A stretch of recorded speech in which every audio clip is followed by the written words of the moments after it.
Сәлеметсіңдер ме, құрметті оқушылар? Бүгінгі сабағымыздың тақырыбын анықтау үшін төмендегі бейне материалды көріп танысыңыздар. Бейбітшілік және келісім сарайында өткен бейбіт жиын бүгін Астанада запастағы және резервтегі офицерлер ұйымдарының халықаралық консультативті комитетіне мүше елдердің өкілдері бас қосты. Бүгінгі жиын осы комитеттің үшінші отырысы. Бір үстел басына жиналған әскери тұлғалар бүгінгі күннің ардагерлері. Арасында соғыс көргендер де бар. Олардың басты мақсаты өскелең ұрпақты бейбіт өмір сүруге тәрбиелеу. Форум осымен екінші күнге созылып отыр. Оның жұмысына қатысу үшін Батыс, орталық және шығыс Европа, Азия мен Таяу шығыс және Африка елдерінен 30-дан астам делегат келген. Халықаралық консультативтік комитет үкіметтік емес ұйым. Әйтсе де саясатқа араласпай, ардагерлер мен әскери адамдардың әлеуметтік мәселесін қозғауға атсалысқымыз келеді дейді жиналғандар. Біздің ұйымда нағыз офицерлер бар. Өкініштісі ол адамдар кезінде соғысты көзімен көргендер. Сондықтан біздің қатардан Ұлы Отан соғысына қатысқан ардагерлерді кезіктіруге болады. Міне, сол адамдар бүгінгі жастарға соғыссыз да көп сұраққа жауап табуға болатынын айтып тәрбиелесе дейміз. Түпкі мақсатымыз жер шарында бейбітшілікті сақтау.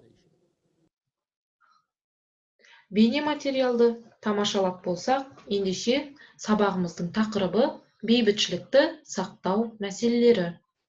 Бүгінгі сабағымыздың мақсаты бейбітшілікті сақтау мәселелерінің себептерін, салдарын анықтауды үйреніп, және осы мәселенің аумақтық көріністерімен танысамыз. Адамзаттың ғаламдық мәселелері арасында жер шарында бейбітшілікті сақтау және жаңа дүниежүзілік соғысқа жол бермеу мәселесі аса маңызды орын алады. Өйткені бүгінгі таңда жер шарында жинақталған қару-жарақтың ең соңғы үлгілері санаулы сағаттарда миллиондаған адамдардың мерт болуына жеткілікті. Адамзат тарихында пайда болған қақтығыстардың себептеріне назар аударайық. 20 ғасырда болған екінші дүниежүзілік соғыстан кейін жаппай қаруланудың етек алуы және техникалық прогресс, жаңа қару-жарақ түрлерінің пайда болуы мен таратылуы, соның ішінде ядролық қару-жарақ. Ядролық қару-жарақ адамзат тарихында ең сұрапыл қару түрі болып есептелінеді. Қазіргі кезде жер шарында жинақталған ядролық қарудың қуаты тіршілік атаулыны түгел жоюға қажет мөлшерден асып түседі. Ғалымдар ядролық қарудың пайдалану жер шарындағы климаттық жағдайдың түбегейлі өзгерісіне әкелетінін анықтап отыр. Адамзат тарихындағы соғыс әрқашан орасан мол адам шығынын әкелген. Шамамен алғанда бүгінгі таңға дейін, яғни осы кезге дейін әлемде 14 мыңдай соғыс болып, соның нәтижесінде 3 миллиардтан астам адамдар опат болған.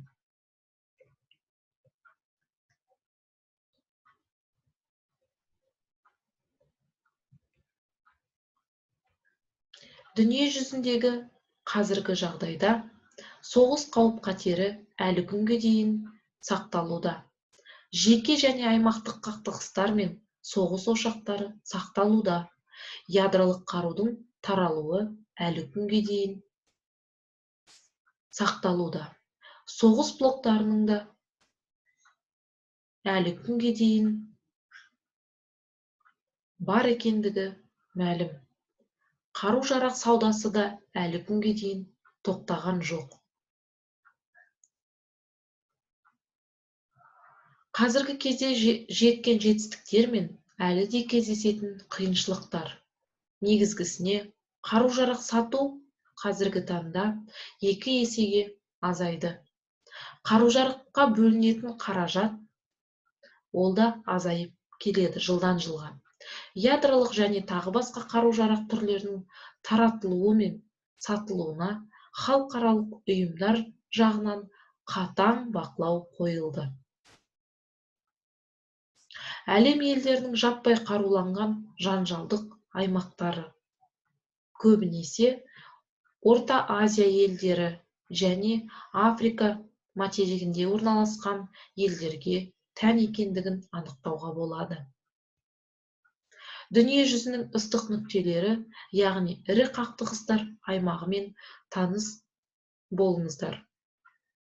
Картада көріп отырғанымыздай, ыстық нүктелер және соғыс бәсеңдеген аймақтар шартты белгілермен таныс болып, осы елдерді картадан анықтауымызға болады. Балалар, бүгінгі тақырыбымызға байланысты үйге тапсырма. Дүние жүзінде бейбітшілікті сақтау мәселесі бойынша қандай шешу жолдарын ұсынасың?